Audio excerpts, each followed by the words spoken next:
I'm the third generation promoter now running this business alongside him.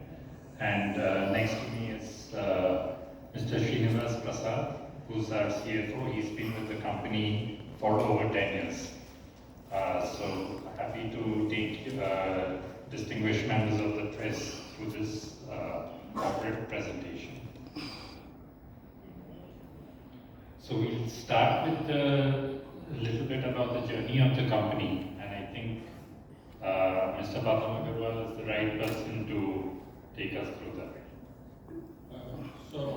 As I said, we are a 50-year-old company, promoted in 1973. Our first production of oxygen gas came in at a site near Calcutta in 1976. Some people have asked me why Ellenbarrie industrial gases, to make only industrial gases. So we started with oxygen for industry, which at that time amongst the industrial gases, oxygen was the mainstay. But then later on we can say that we also make industrial gases. We make gases for healthcare, for aviation, for research and development, for space programs, atomic energy, and so on. So going through the story, the first production came in at Kalyani in 1976. We went on to add a modern plant which still embodies the latest technology even now. It is a fully wired plant it's a one-man operation from a control room, no people on the shop floor. So this was good in terms of plant reliability, customer satisfaction, and of course cost of production.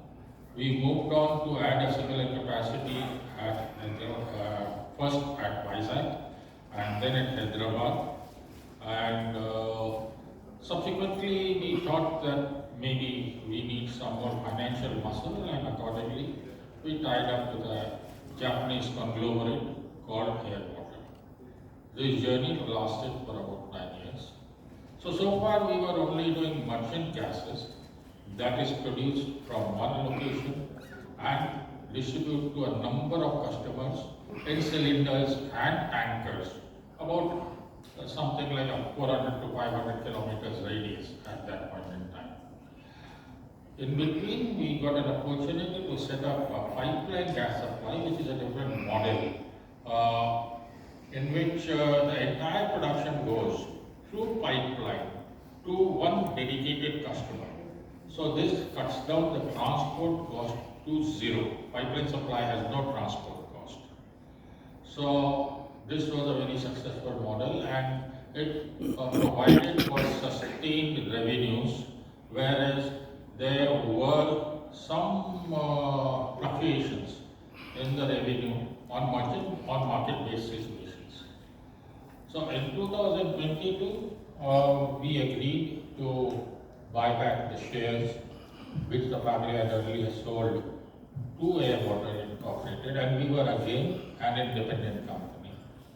We call the term independent in the sense that we do not have any foreign ownership.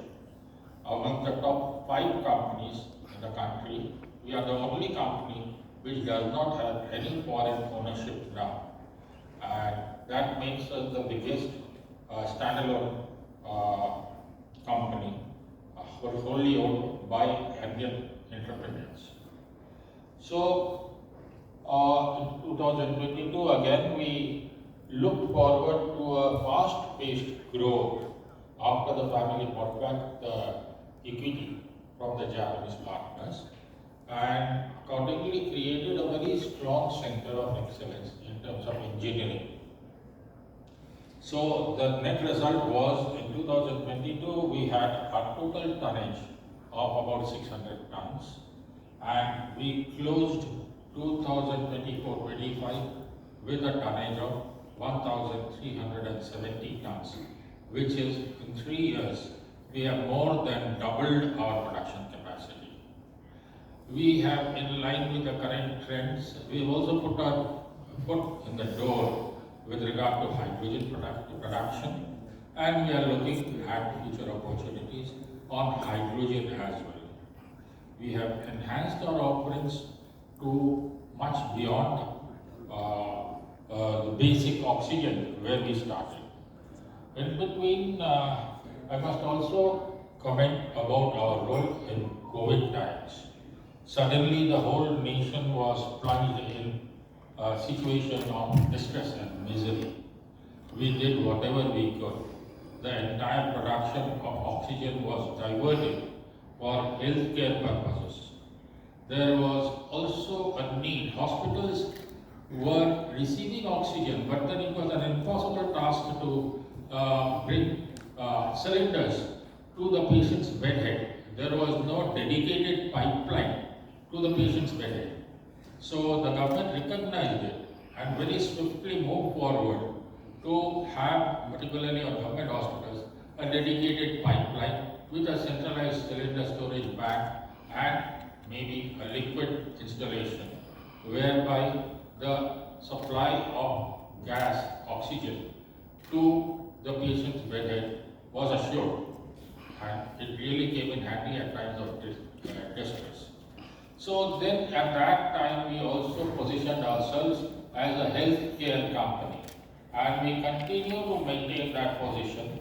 We have a good portfolio of hospital clients, and also we are doing a lot of services, O&M, etc. for hospitals. So this has been generally our journey. I think from here to take you forward to the next slides can be one. Sure, thanks for that introduction. So, our primary business, of course, is manufacture and sale of gases. The main gases that we manufacture are air gases, oxygen, nitrogen, and argon, which means that the raw material that we use to manufacture these gases is just atmospheric air, right? It's a free raw material. All my friends keep telling me, "यार तू तो हवा से पैसा बनाता है," So it's like free raw material, which is very unique for any kind of industrial company. However, having said that, the major cost here is power. We need significant amount of power to separate the air into its three constituent components, which is oxygen, nitrogen, and argon. And together, these three gases comprise of about 95% of our business. We also have another segment called project engineering. This is basically, as Mr. Padamakarwal referred to, the business of installing medical gas pipeline systems in hospitals, etc. So this is more of a sort of sale of equipment, EPC sort of a segment. But of course, it's very minor, comprising of single-digit revenue percentage. Now, what's interesting in our business is the delivery model. Right, we supply gases in three different models. One is bulk. Bulk effectively means that we have our manufacturing plants where we liquefy these gases, oxygen, nitrogen, and argon.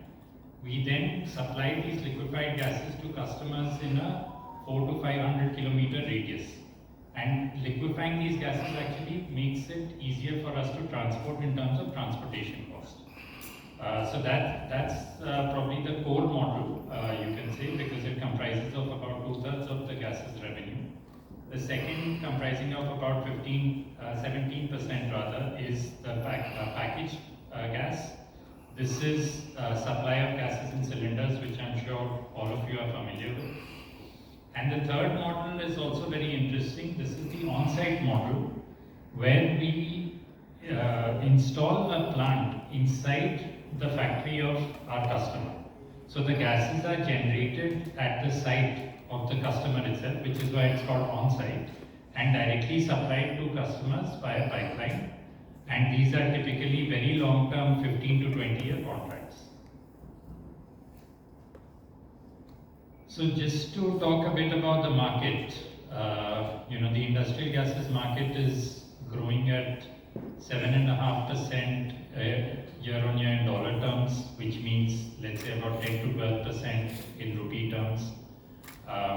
This is basically a play on the growth of manufacturing in India. I think if anyone is bullish about manufacturing in India and the growth of manufacturing in India, this is a very interesting way to play that growth story, because our products go into a wide variety of end-use manufacturing industries. And so through this one industry, you can actually indirectly get an exposure into the entire range of manufacturing. The way that the industry is set up in terms of competition is, there are multiple foreign-owned companies, and we are the largest sort of Indian-owned and promoted company. In terms of our product portfolio, the oxygen, nitrogen, and argon are, of course, 95% of the sales. But we also manufacture a number of other gases like acetylene, hydrogen, carbon dioxide, and helium, which we offer to the customers as a whole bouquet of gases, so that the customer can get all the gases from one supplier. In terms of our end-use industries, as you can see, we are very well diversified. Steel is the largest customer segment, accounting for about a third. However, we have a number of other industries that we supply to, like pharmaceuticals, which is about 26% of revenue. Supply to hospitals is about 10%. We have a strong dealer network, which takes about 10% of our production, and then retails it to smaller customers. Apart from this, we supply to a wide variety of manufacturing industries. So any industry which requires any kind of welding, fabrication, etc., they will need to use our products. So, when you talk of defense, all defense equipment manufacturers would be using gases. Railways, all railway equipment, railway wagon manufacturers use our gases. Any kind of automotive manufacturing would use our gases. So, as I said, you're getting an exposure across a wide variety of industries through this industry. And also, I think, just to talk about our revenue mix by gas, oxygen and nitrogen are quite important in terms of contributing 40% and 47%. Argon contributes about 8% of our revenue. However, most of the plants that we have commissioned of late and the ones that are under construction, all of them have the capability to produce argon. And we would naturally, because we've got a significant amount of argon production coming in, we would expect contribution of argon to go up significantly from this 8% as on FY25.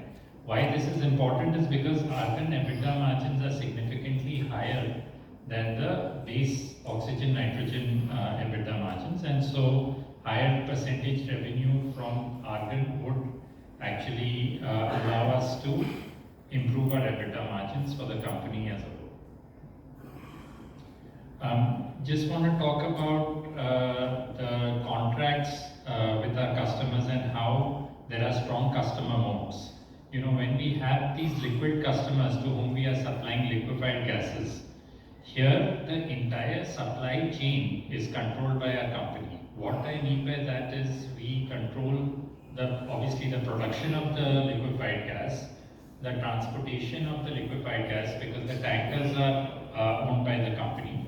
And then at the customer site, we as the gas company installs equipment for unloading and regasification of that liquefied gas. So, even the tank and the regasification setup at the customer end is owned by us. And that's important because since that asset is owned by us, we obviously won't allow any of our competitors to use that, right? So that creates a very strong customer moat, and it makes it very difficult for customers to really switch. And not that they really want to switch, because this is typically accounts for a very low percentage of the raw material cost. Service levels are very important here. You have to ensure as a gas company that the supplies are always made on time, which we are able to do on a consistent basis. And not only that, all of this is backed by typically 5-year contracts. So, very sticky business. The on-site business, in fact, is backed by 15-year contracts. So that's even sort of more long-term. These are just some of our key customers. About 27% of our revenue comes from the government. As I mentioned, very sticky customers, a lot of repeat business. As you see here, 85% of the revenue is from repeat customers. And in fact, the balance, 15% is from new customers who we recently signed up. So really what it means is that, once we sign up a customer, that customer generally remains with us for life. And very well diversified customer base, with the top 10 customers accounting for less than 50%, and then there's a very long tail after that. So, very well diversified customer base and very sticky customer base.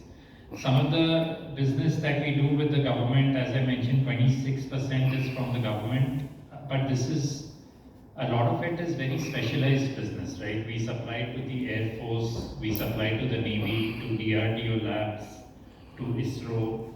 We supply to multiple railway workshops which are operated by the Ministry of Railways, supply to a number of central government and state government hospitals. So, this is typically very specialized business, very sticky business, and, we've been doing a lot of these businesses for over a decade now. Our production facilities are mostly focused in East and South India. We of course started off in the East and then expanded into South, where we had good success. Today, South accounts for more revenue than the East, in fact. We have 9 plants which are currently operating. The 10th plant is currently under construction, and we expect this to be completed over the next 3 to 4 months. And we have 2 more plants which we are planning, one of which will also be in northern India, so that will be our first foray into north. Ultimately, our plan is to be an all-India company, so we are starting off with a plant in north and also looking to set up something in the west in future. Just purely in terms of capacity, we measure the capacity of our production in tons per day. We had historically, let's say 2 years ago, had a capacity of 600 tons per day. We commissioned 2 new plants in the last financial year, which brought our capacity, which is owned and operated by us, which is on our balance sheet, to 1370 tons per day. In addition to this, we have plans to put up another 760 tons per day of capacity, which would eventually take our gross capacity by next year to over 2,100 tons per day. So obviously a dramatic increase from the earlier base of 600. So we have well diversified and experienced board. The 2 of us are the 2 promoter directors on the board, and apart from this, we have 4 independent directors who are from various fields, some with similar background from our industry, some with a finance background. So, very well diversified board. For the financials, I'll hand over to our CFO, Mr. Srinivas. Thank you, sir. Ellenbarrie Industrial Gases financial performance, it does reflect the operational strong growth as well as the business opportunities this company is pursuing. For the fiscal year 2022-23, we had reported 2,051 million turnover, which has gone up to 3,124 million as of fiscal year 2025, growing at a CAGR of 23.43%. Even EBITDA margin In the meanwhile, from FY23 to FY25 has tripled from 335 million to 1,097 million, which of course includes the new startups that we have pursued during the last 2 years. Profit after tax also reflects the strong growth.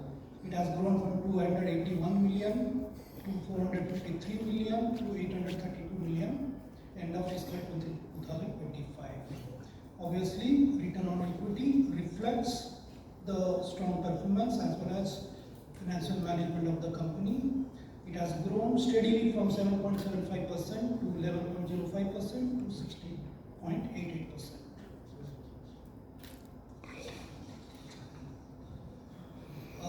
In terms of statistical and key performance indicators, facilities that we operated 2 years back was 6 units.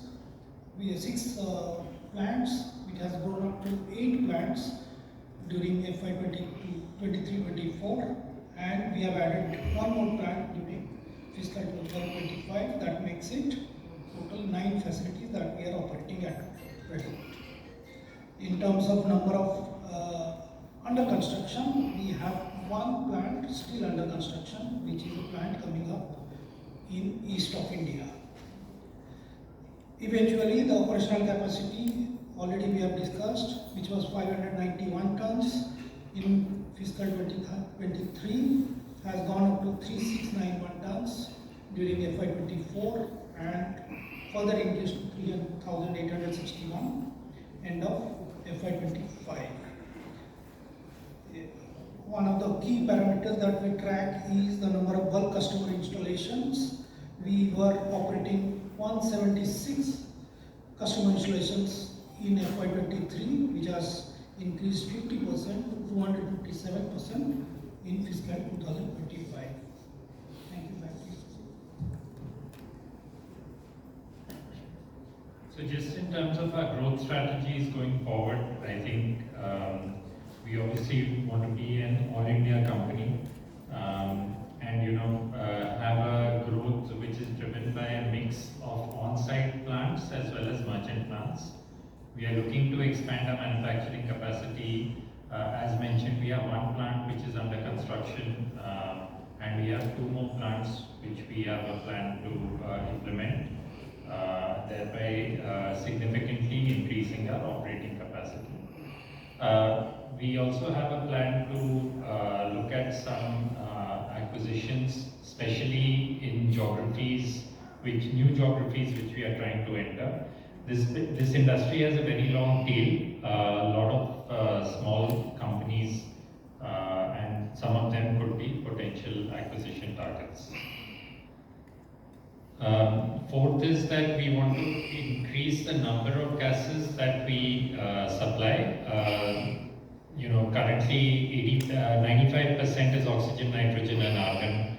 I think there is a big room for improvement in revenue of that balance 5%, especially in terms of electronic and semiconductor gases which go into this whole solar cell manufacturing and semiconductor manufacturing, which is receiving a big push from the government.